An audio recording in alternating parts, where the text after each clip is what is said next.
What's up, guys? I just watched the very first episode of Attack on Titan. Now this is a series that has gotten a lot of attention, and it's quite new, which is what makes it so intriguing. I really didn't know much about it before. I just knew it was very new.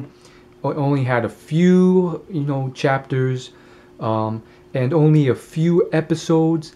And for it to get so much attention so early on, it had to be at least decently amazing, because it wasn't like monstrous attention, but it was decent attention. Quite honestly, I mean, in terms of manga in general, I mean, you asked generally like probably 1 out of 10 strangers would know what manga is. So technically, this is not like mainstream at all, but still it's quite amazing. So here are my first impressions on Attack on Titan.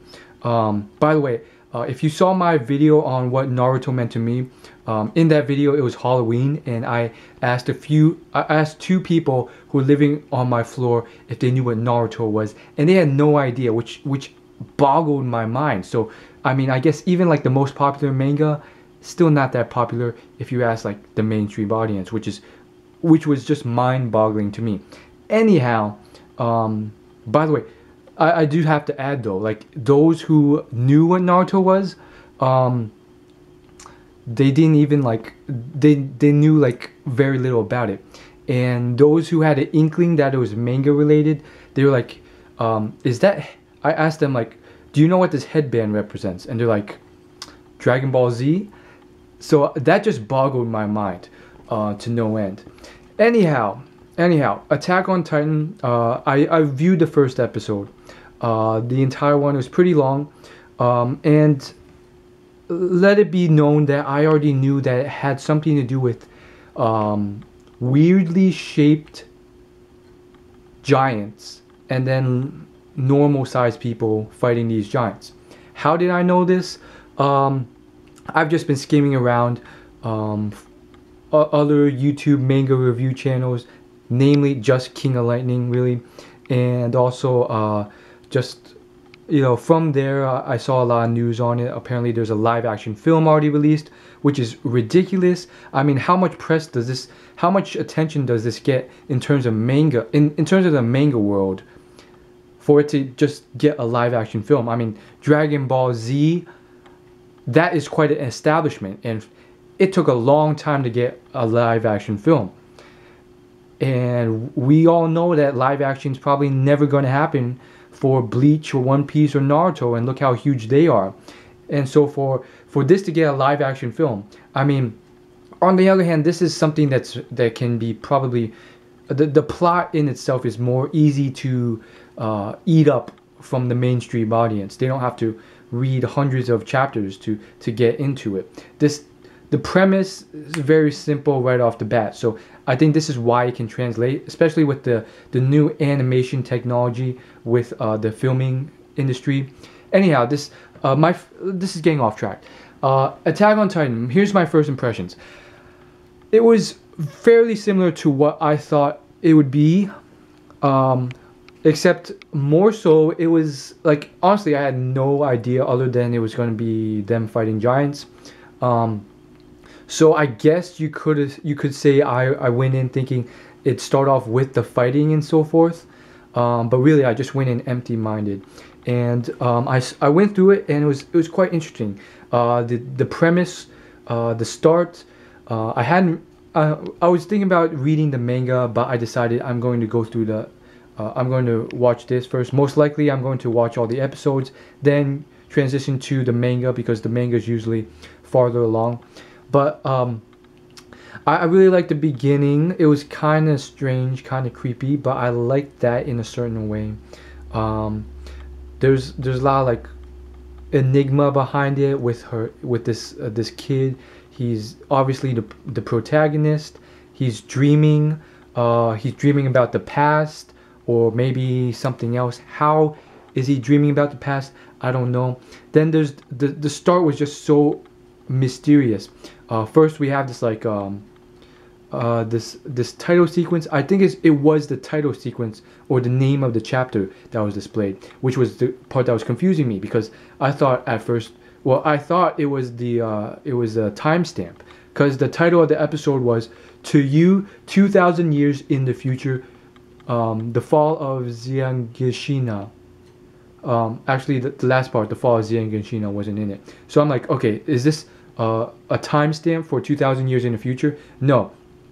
Then, right after that small scene, it hits another scene that has another timestamp. Well, this is the first actual timestamp, and this one said 790, which was probably the year, and then I think it said Ziaginashi, which was probably the town.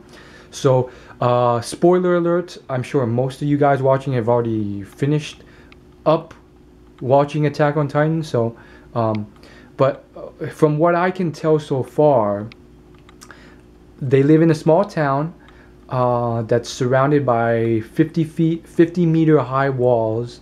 That town is actually fairly big, because it has it's probably miles long, despite them being surrounded by a huge wall. And that begs the question, because we only see one side of it, one curvature of it. Is the entire thing bordered by the same wall? But anyhow, we do know that his father is like some sort of doctor, and he has to travel for 2 to 3 days, which implies that this vicinity is enclosed, is probably miles long. And because they're gathering wood and stuff, this isn't some small isolated capsule. This is a town which has lots of natural resources and so forth, and it's developing slowly but surely. As you can see, the warriors of the corpse, they have these weird sort of like weapons. It's sort of like a huge metal box, like 2 big metal boxes, which I very much like. It's a very unique sort of fighting thing. Other manga sort of bridge off what humanity has already invented in reality. This one has created something special. So it's very weird. It's almost like a boom box, 2 boom boxes attached to either side of their hips, and then from it they pull out just swords, short swords, and we don't know what else this box can do. I think in the beginning we saw them use it along with wires to like fly around, and then the whole premise, from what I've seen so far, is that these corpse people, they venture outside to figure out what the heck is going on with these giants, but they keep getting killed and eaten, and just straight up killed. And to this day, despite so many being sent out and trained and sent out in fighting these things, they have still learned nothing. So that the power difference is very clear. On the other side, it turns out that it's been 100 years since they've breached the walls. So everything else is mysterious as to this point. But my guess is that 100 years ago there was some sort of battle with these giants called Titans, and they somehow won, or they prolonged their defeat long enough to construct 50-meter high cement walls that encompass maybe a 50 to 100 square mile area, which boggles my mind. But again, it's manga. Don't get too technical here. I mean, that would take years to build. So it's very confusing. Maybe the giants built it themselves, but then why? It seems like they're constantly trying to, break it down and enter this city. So it's very confusing. And so up until like the 20-minute mark into the episode, I'm like, who's to say these giants are really bad people? I mean, so far they're just walking around minding their own business. Who's to say that they're even stupid to begin with? Just because they're larger individuals, they still have all the mental and physical similarities as to humans, but on a larger scale. So technically they could be just as smart, if not smarter, than these humans. And maybe it's one of those Inception movie plot twisters where these humans are actually not the normal size, the giants are the normal size, and the humans are these miniature freaks. And then the humans are the ones causing a lot of havoc by attacking these giants or titans who are actually the normal sized people. I mean, everything's relative. I mean, you could say the same thing with us right now. We could be giants to something else, and that doesn't mean that we're not intelligent or they're smart or dumb, or certain giants can come in. Like, the only barrier is size. Like, we can all live in harmony, we could all be just as smart. So casting aside this philosophical stuff, by the way, shameless plug, check out my real YouTube channel for philosophical stuff like that, youtube.com/willyouLaugh, all one word, WILLYOULAUGH. Then we hit the 23 minute mark, and then the giants, the titans, broke in. Apparently there's this huge one, and then there's a lot of smaller size ones, and then really small ones. I feel like the smallest ones, which are still much larger than the humans, those guys are like stupid. And then the leader, the biggest guy, is probably the smartest, and then the medium-sized guys are like also really stupid. But I gave them the benefit of the doubt until the ending, where like one of the medium-sized giants snatched up the mom and ate him. And then I'm like, okay, like up until that point, I'm like, maybe they're nice guys, or maybe they're smart. Maybe he's rescuing the mom. But it wasn't the case. They just seem like doofus giants who eat humans, which is a very simple premise. But the eeriness with how they're drawn and how the city is and everything else differentiates it from the standard European Jack and a Beanstalk sort of theme. Fee fi fo fum, I eat humans and grind their bones to dust. Finally, there's that last question of why did this guy choose to rescue these children rather than fight the guy? Did he chicken out, or did he sense something? What's going to happen from here? Why are they using these stupid boombox weapons, or are these weapons really guns? Do they even have a chance? And more importantly, a lot of the larger giants, as far as I've seen, they are pretty much like if anyone knows anything about biology, I'm a bio major, senior, so I've gone through 4 years of undergraduate in biology.